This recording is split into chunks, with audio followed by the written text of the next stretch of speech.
Et bonjour tout le monde, bienvenue sur ma chaîne. Aujourd'hui on va parler de cinéma, on va parler des années 80, on va parler de Police Academy. Je vous propose qu'on y aille tout de suite sans perdre de temps.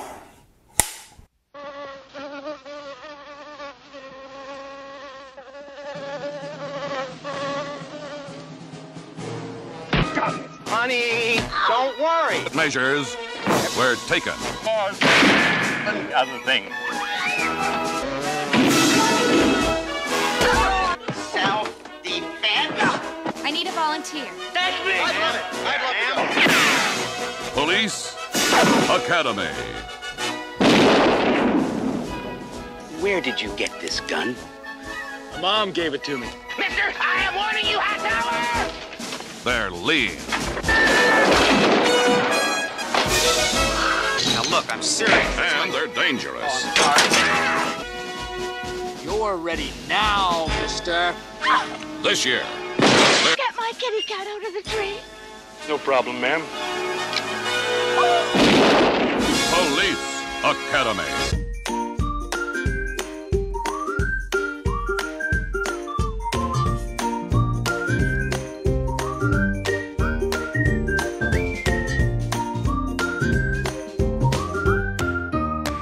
Police Academy, c'est quand même une institution des années 80. Les films ont été réalisés à la chaîne de 84 à 89, à part le dernier qui est un petit peu spécial dans bien des domaines, mais c'est vraiment une usine à gaz qui est née d'une idée, je trouve absolument géniale. L'idée géniale d'accueillir dans une académie de formation toute personne volontaire sans examen préalable, sans critères de taille, sans critères physiques, sans critères de race, sans critères de sexe. Tout le monde peut venir et du coup tout le monde vient. C'est là où le film est assez drôle. Lovely wife. Doctor? Yes, sir. What's the story here with Fu Manchu? Fu Manchu. I don't have a Fu Manchu. I'm talking about the stir-fried shrimp from out of town. Oh, Mais les cadets ont tous une bonne raison d'être là pour finalement devenir policiers, trouver leur voie, parce que tous ceux qui sont venus sont des laissés pour compte et sont en recherche de carrière ou en recherche d'un projet de vie. Et la moralité de l'histoire, c'est qu'ils vont quasiment tous devenir des bons flics avec leurs propres aptitudes très spécifiques.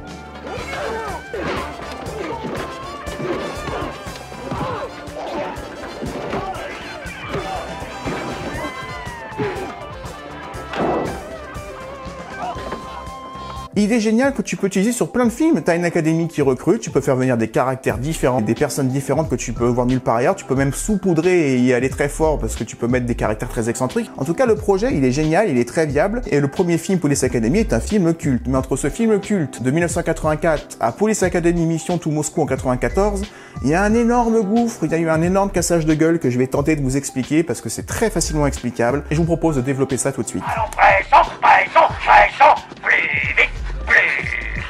Plus vite, bande de trous du cul.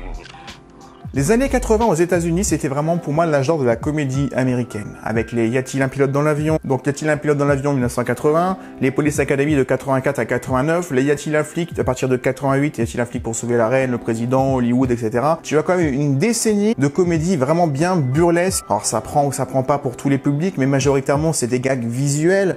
Donc c'est quelque chose d'universel, que tout le monde peut s'approprier, aussi bien aux États-Unis qu'ailleurs. Et donc c'est tout simplement une saga populaire avec des personnages cultes. Le personnage de Mahoney qui est un petit peu le séducteur mais qui a un problème avec l'autorité et qui n'hésite pas à être tantôt fourbe mais très droit en amitié si jamais tu vas pas le chercher. Mais si jamais tu pousses un peu trop, il peut te faire passer un mauvais moment. Holy shit! Jesus! T'as Colberry, le fêlé de la gâchette, pour qui tous les prétextes sont bons pour dégainer son flingue et toute son artillerie. Hightower, le grand costaud, une force herculéenne, mais dont la passion est les fleurs. No.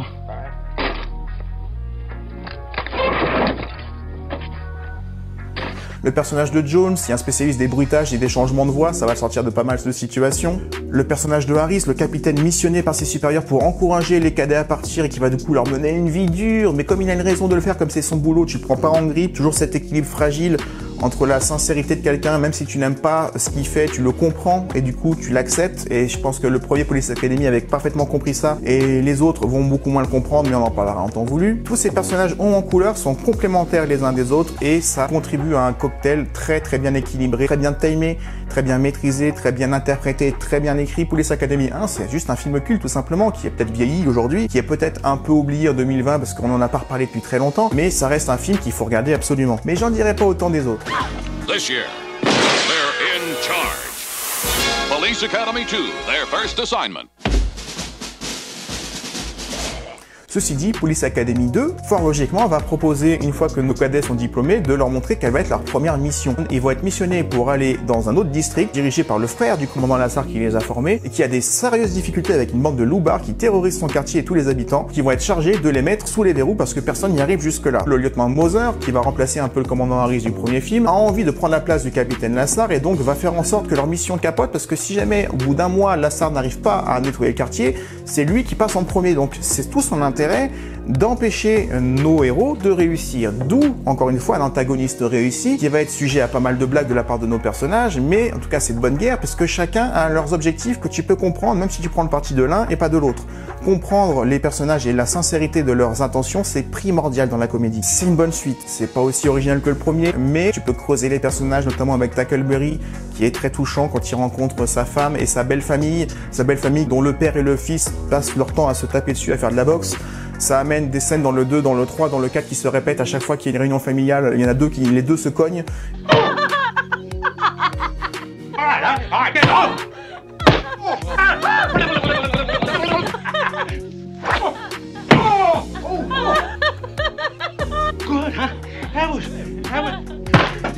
À partir du deuxième, tu vas lancer ce qu'on appelle les fils rouges. Les combats de boxe entre le père et le fils, les soirées dans la boîte gay, le Blue Crystal Bar, où tu as toujours un personnage non désiré qui va être projeté là-dedans à son insu et qui va passer une soirée forcée avec une bande de motards.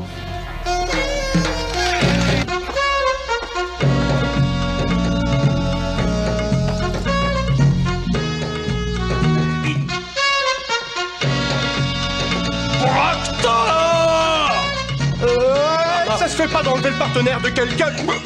Ça devient un film à sketch où tu as en fait une scène attendue par chaque personnage qui va jouer en fait sa partition à égalité avec les autres. Il y a personne qui prend la couverture à lui et ça devient un peu comme un James Bond où à l'époque tu attendais le pré-générique, le méchant, les gadgets, la nana, les décors, en tout cas jusqu'à un certain stade. Le Police Academy 3 et 4 sont un peu trop proches l'un de l'autre, même s'ils sont encore une fois pas trop mal, parce qu'il y a un effet miroir. Les élèves du premier film deviennent profs et le fait de retourner le film et de devenir prof, ça remplit pas forcément 1h30. D'où un côté vraiment film de plus en plus à sketch. Ils ont improvisé les gags au dernier moment, surtout dans le numéro 4, et que tu changes la réalisation. Et le nouveau réalisateur du 4e film va me poser un problème, parce qu'il a une volonté claire, lui, de poser la caméra dans un endroit et de laisser faire le show aux acteurs qui sont censés effectivement connaître le personnage mieux que personne. L'ennui, c'est qu'un film comique, et c'est là où ça commence à se compliquer, c'est pas juste poser ta caméra et laisser faire l'acteur devant toi. Sinon, ça devient du Eric et Ramsey. Regarde là, t'as une tache, hein? Piscine. T'as beau être un génie du comique, si t'as rien d'écrit, si t'as rien de préparé, si tu suis pas quelque chose de prévu, tu peux faire peut-être 1 minute d'impro, mais pas plus. Et Police Academy 4, c'est exactement ça. Je vous donne même un exemple précis. Il y a une scène où ils sont dans un fourgon, et Hightower, qui est déguisé en espèce de géant vaudou, sur le script, il y avait écrit « Hightower chante ». Point. La scène, elle doit durer 2 minutes. On fait confiance aux acteurs pour qu'ils trouvent des gags sur leur propre personnage, mais c'est pas du tout à eux de le faire. Du coup, il a trouvé le côté, le chant vaudou.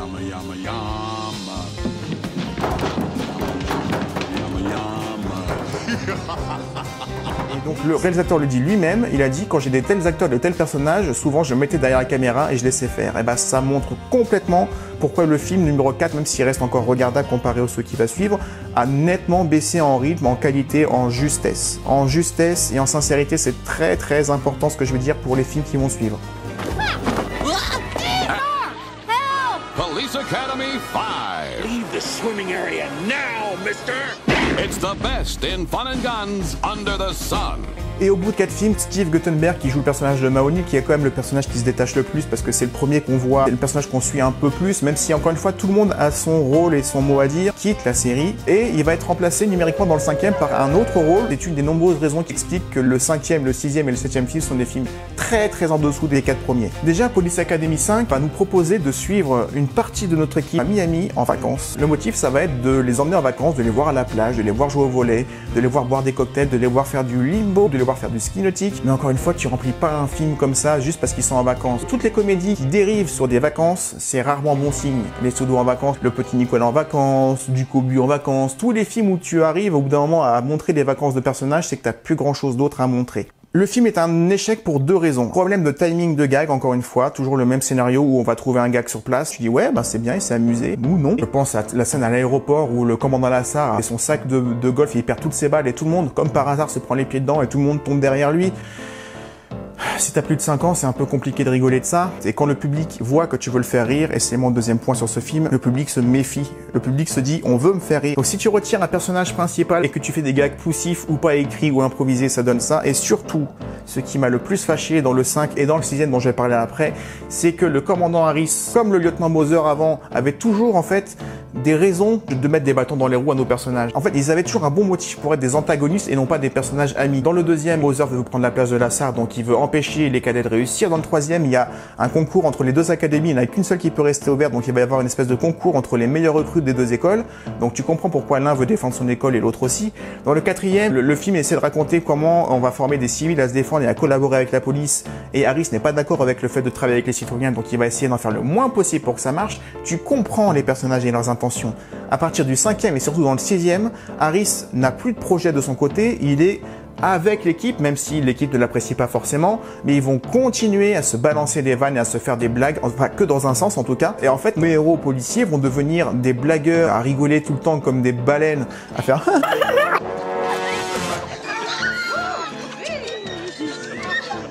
À partir du moment où tu fais ça, tu prends tes propres personnages que tu aimes en grippe parce qu'ils deviennent des crétins à faire des blagues sans aucun motif, sans aucune raison, juste pour meubler le film et rajouter des gags en plus, alors qu'avant, tout le monde avait une raison de faire ce qu'il devait faire. Police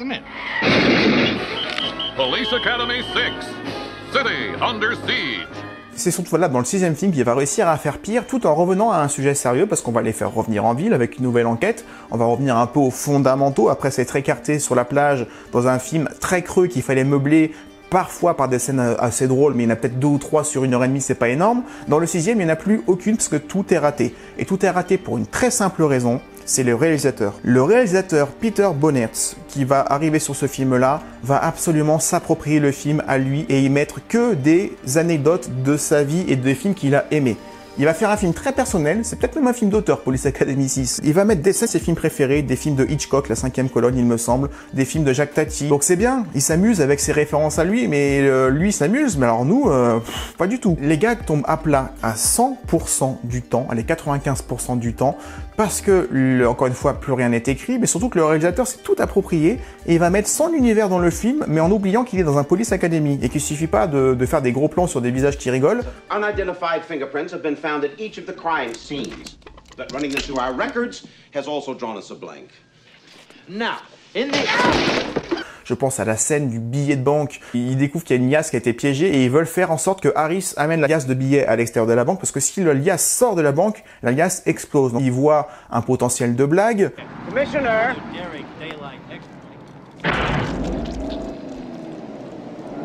Yes, Captain Harris? Wasn't important.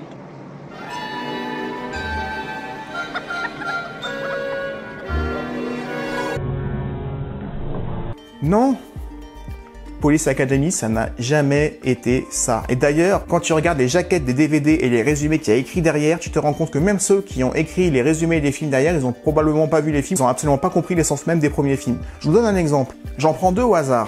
Le 2 et le 3. Police Academy 2. Nettoyer le quartier le plus malfamé du monde quand on est les plus mauvais policiers de la Terre, où est le problème? Eh ben où est le problème, je vais te le dire, ce ne sont pas les plus mauvais policiers de la Terre. Ils partent de loin, ils ont des attitudes spécifiques, mais tous ensemble, ils arrivent à faire quelque chose. Un peu comme dans Hot Fuzz ou même dans Taxi 5 d'ailleurs. Ils essaient de faire vendre avec ça en montrant des flics crétins, Mais si tu regardes des flics crétins, je ne crois absolument pas en la possibilité qu'ils soient vraiment flics, parce que tu te dis au bout d'un moment que tu donnes pas un diplôme à des crétins incompétents. Donc encore une fois, c'est un peu comme les derniers taxis, on a fait la vidéo ensemble il y a pas longtemps, mais si tu vends le film comme ça, et je continue avec le troisième, planquez-vous, la fine équipe revient en force pour sauver son école, planquez-vous. En gros, les mecs sont des dangers publics. Ou le sixième, je peux tous les prendre, hein. Ces écervelés veulent la tête du cerveau du crime. Ces écervelés. Comment tu veux t'attacher à des personnages que tu ridiculises rien que dans les résumés des DVD? Moi, ça m'énerve. Donc, quand t'as peu de sympathie pour les personnages que tu vas voir parce que c'est devenu un concours de crétinerie, forcément, le public déserte les salles. Le film perd chaque fois un quart de son public, de son audience à chaque sortie à partir du quatrième film, même si le quatrième encore il est regardable. 40 millions de box-office pour le cinquième, 25 millions pour le sixième, il reste plus grand chose à faire. Donc, le sixième, ça va marquer une pause. On va tenter plutôt de faire une série animée. Police Academy, mission to Moscow. We're in deep forest.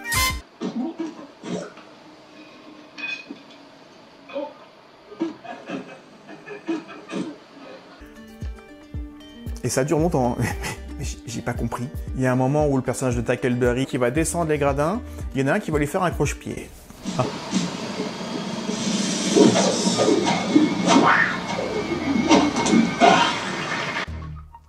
C'est bien.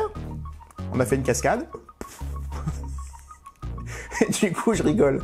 Mais c'est pas drôle, c'est pas drôle, c'est même très grave. C'est même sérieusement très grave. Le film est rempli d'exemples comme ça. Mais quand tu vois aussi la scène où, je crois que c'est la tire, où ils ouvrent la porte dans un hôtel, je crois, et qu'en fait, ils voient une pièce où t'as des gogoles qui courent, qui sautent dans les trampolines, qui font des pirouettes et qui se croisent les uns les autres. Et en fait, je crois qu'ils sont en train de faire de la peinture en se jetant eux-mêmes sur les murs et en rebondissant. Et tu regardes ça comme ça. Et après, ils referment la porte.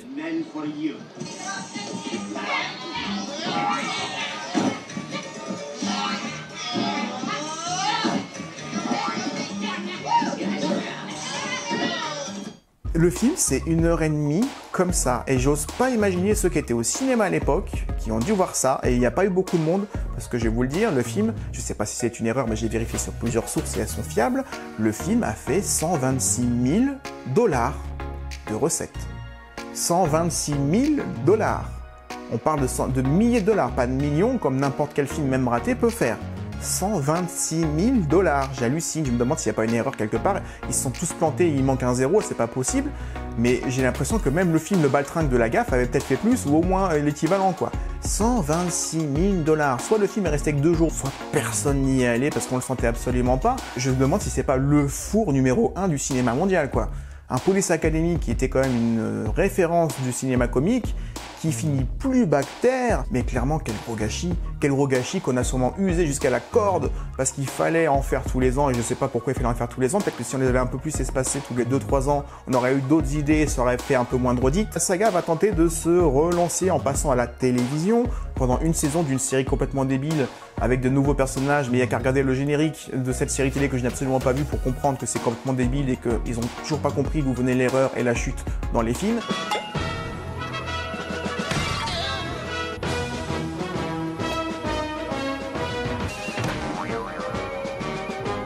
Encore une fois, quand tu vois ça, t'as pas envie de regarder ça si t'as dépassé les 5 ans. C'est tout ce que j'ai à dire sur cette saga de films. Le premier reste un film culte. J'estime même que s'il devait y avoir un reboot, même si j'aime pas trop l'esprit des reboots, ça pourrait être une bonne idée parce qu'en 2020, la police, le cadre autour de la police, le climat autour de la police a pas mal changé et même très tendu dans n'importe quel pays, en France comme à l'étranger, surtout aux États-Unis.